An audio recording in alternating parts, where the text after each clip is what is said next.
Next, we speak with Tony Leone, former board member to the Abraham Lincoln Presidential Library and Museum. Mr. Leone questions the financial role of the Presidential Library's foundation, which he asserts is not doing as much as it could to support the operation of the library and museum.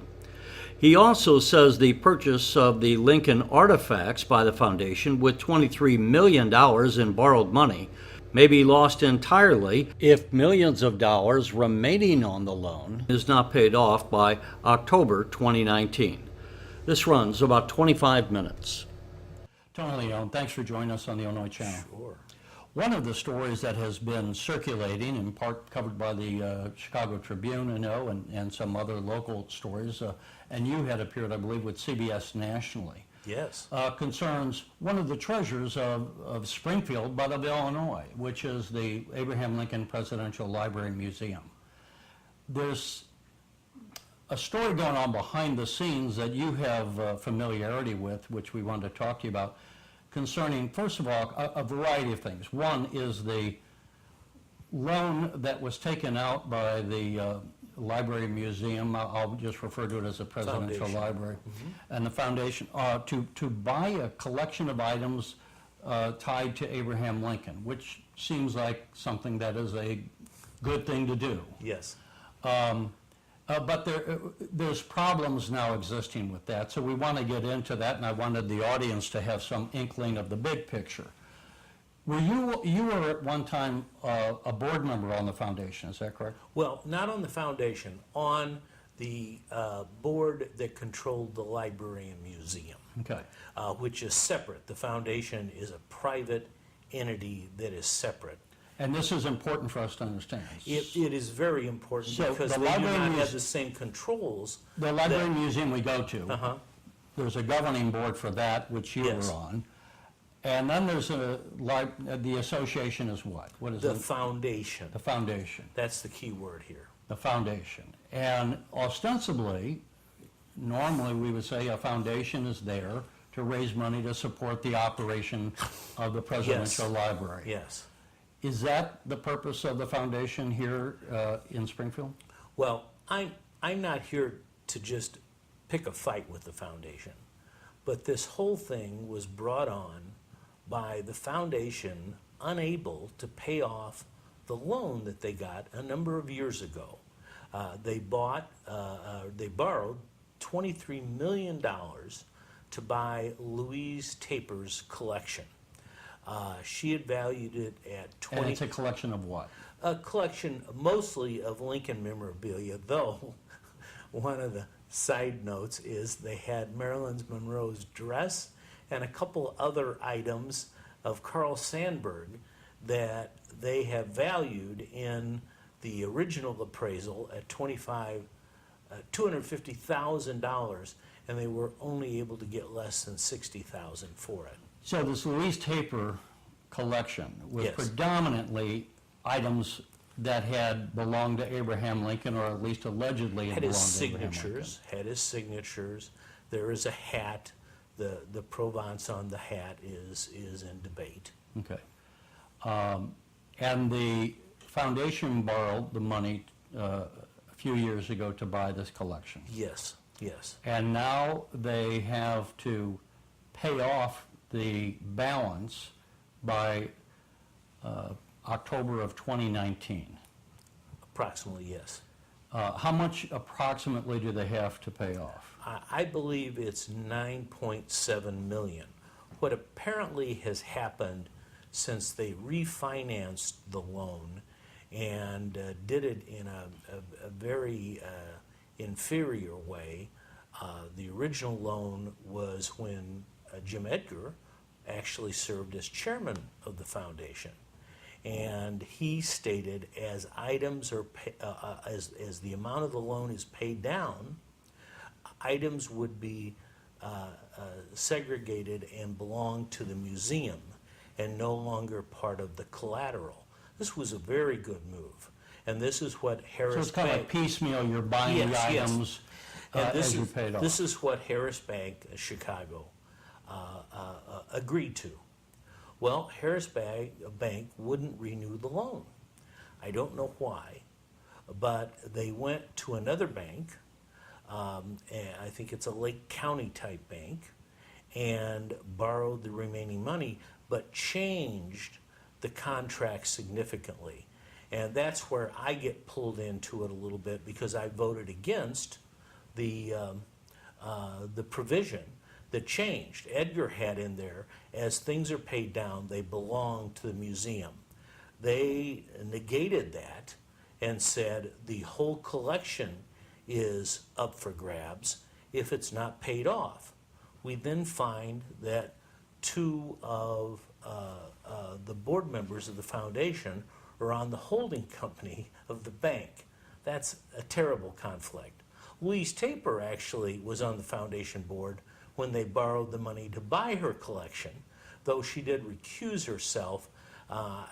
Very uncomfortable situation, a lot of conflicts, if you will, over the years. So the problem, if to restate this, with the foundation owing still approximately 10.7 or $9.7 million dollars, under the current provisions of the loan, if they don't pay it all off, The entire collection goes to this Lake County bank. and they will have lost all those millions of dollars that they spent buying it to begin with. Yes.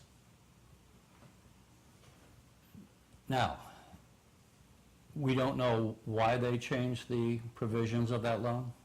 Well, I'm not quite sure why the Harris Bank didn't renew the loan, but they must have understood the policy of the foundation and what was coming in as opposed to what they were paying down. I have all kinds of forms here that I was going to show you that shows the foundation originally, before it hired its first employee, had almost $15 million in the bank earning interest. Because they had started, once they built the library museum, they started the foundation. Actually, they started the foundation before they actually finished the library museum. And they had started Laura raising Lynn money. Ryan, George Ryan's wife, was the chairman, and they were very successful. People like Ameritech, Deere, Commonwealth Edison, everybody wanted to help in some way, and were putting up big amounts of money that helped fund things. There's a listing here of naming opportunities for the whole museum, where you can name a theater, you can name an exhibit, you can do all kinds of things under your corporation's name. And they did a lot of that. So they were doing very well. But at some point, Jim Edgar came in as chairman. Laura Lynn was replaced.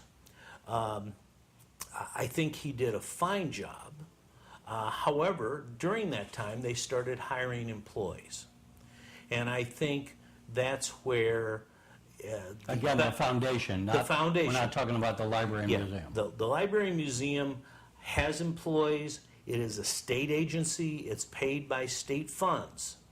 But the foundation is a separate private entity whose purpose is to really raise money for the museum. And it has failed in its single most important purpose, is to pay off this Taper collection. I'm not going to be here to argue whether the Taper collection, they paid too much or they paid too little, though certainly there's a couple major items that are of questionable provenance, including the Abe Lincoln hat, which the By Sun-Times... provenance, which is not a word that we often hear. Okay. So there's some question about whether they paid, of the collection, one of the items was this stove top hat, if we could maybe hold that up, Yeah. and of course the famous Lincoln hat. Allegedly it belonged to Lincoln, but now there's questions about whether that actually did ever belong to Lincoln. And I believe the foundation paid something like $6 million for that one item. Yes, this is the entire collection, the Taper collection. And it's rather lengthy. It has the hat in it. So this is a description of all the different items. Yeah, yeah. So it was heavy. I mean, it was weighty in that there were a lot of Lincoln items. There's a lot of non-Lincoln items in here.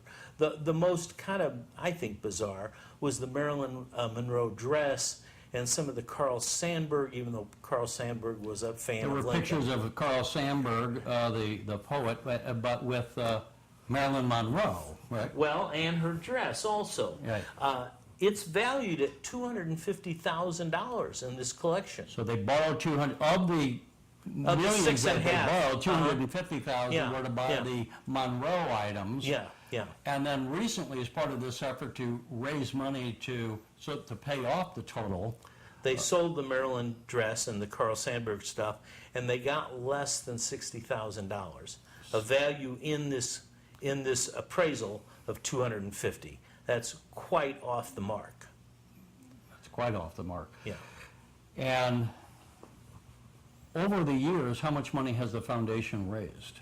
Well, I'm getting press reports on this, but over $40 million. Now, about 17 million of it was the original amount that Laura Lynn had raised as chairman with no staff.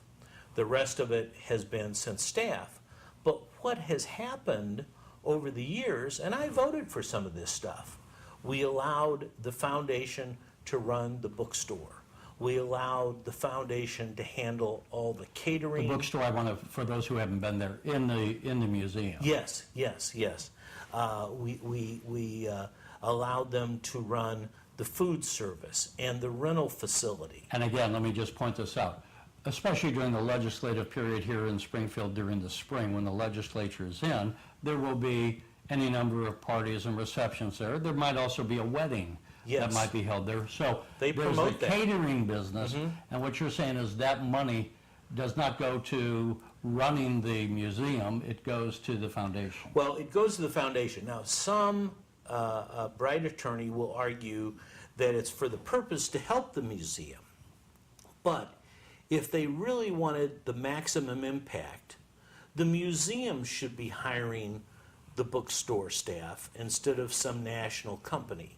The museum probably shouldn't even have a Subway. I can't imagine it does very well. And there's a Subway shop a block from the museum that competes with it. And certainly the rental fees and all the events that they hold there, that money should go directly to the museum, not the foundation. So the foundation is a middleman that's not necessary. Whether the money is somehow through some justification going towards promoting the museum, fine, but it would be better if the money went directly to the museum. What's the worst violation, I think, is the foundation has a kiosk outside of where you buy a ticket to the museum.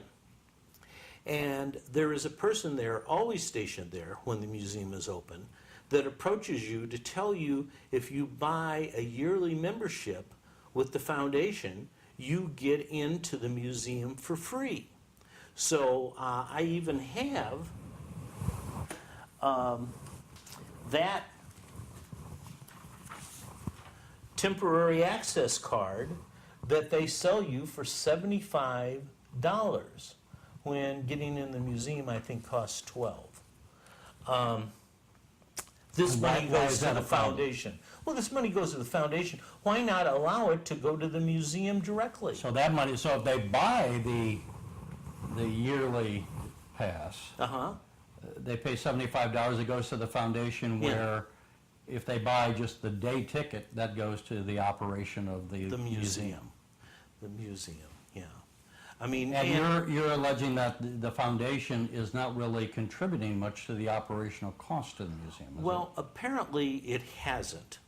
I'm sure somebody can point to something. I'm not on the board anymore. But that's the whole question. There has not been accountability. And I think when CBS National News, and I think it's going to be bigger than that pretty soon, wanted some explanation, they really couldn't give any. I had a board member approach me. I'm sorry, an explanation of what? Well, an explanation of where the money goes, you know. Because I was wondering, if you raised close to $40 million over the years, and if you paid $23 million, why wouldn't you have money left over just to have actually just bought the collection? Why even have to take out a loan? They have a very heavily salaried staff. It has varied in the number of people. But for an example, the executive director of the foundation makes about $50,000 more than the director of the museum. How much? And the director of the museum used to be head of the George W. Bush Museum. The current. Yeah. So how much approximately would the foundation head be making? Well, the foundation head makes about $260,000. That's pretty serious for failing in performing your main purpose. I mean, she started raising money. Of raising money. She started a GoFundMe page. You know, you can do that for anything, and I think they've done okay on it. They're going to have Doris Kern Goodwin, who is a Nationally known author on presidents, Team of Rivals. and has done Team of Rivals, going to come. Doris and I have exchanged emails, and she wants to visit with me. Is she coming in as a fundraiser? Yes, and I think there's going to be levels, different tiers, and I certainly want to pay the top ticket price of $1,000. I've given probably $3,000 or $4,000 to the foundation over the years. I joined originally as a major sponsor, but I stopped giving them because I really didn't think they were performing their job. Let me ask you, as it is currently structured, are there any changes that people in the state, the way it's, and if so, what should be changed? I mean, we've kind of been talking about the problem. Are there solutions out there? Yes, I mean, it's gotten to the level that Jeannie Ives, who ran against State Representative Jeannie. State Representative Jeannie Ives, who ran against Bruce Rauner and only lost by about 3 percentage points, has taken up this issue and has requested that the Tourism Committee hold some hearings over the summer. She hasn't got a firm commitment yet, but I think she's going to be successful.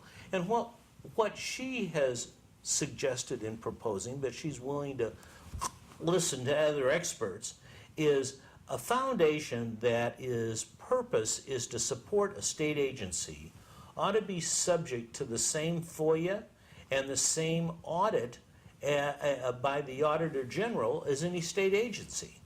A foundation which is private is not. The Abraham Lincoln Foundation is not.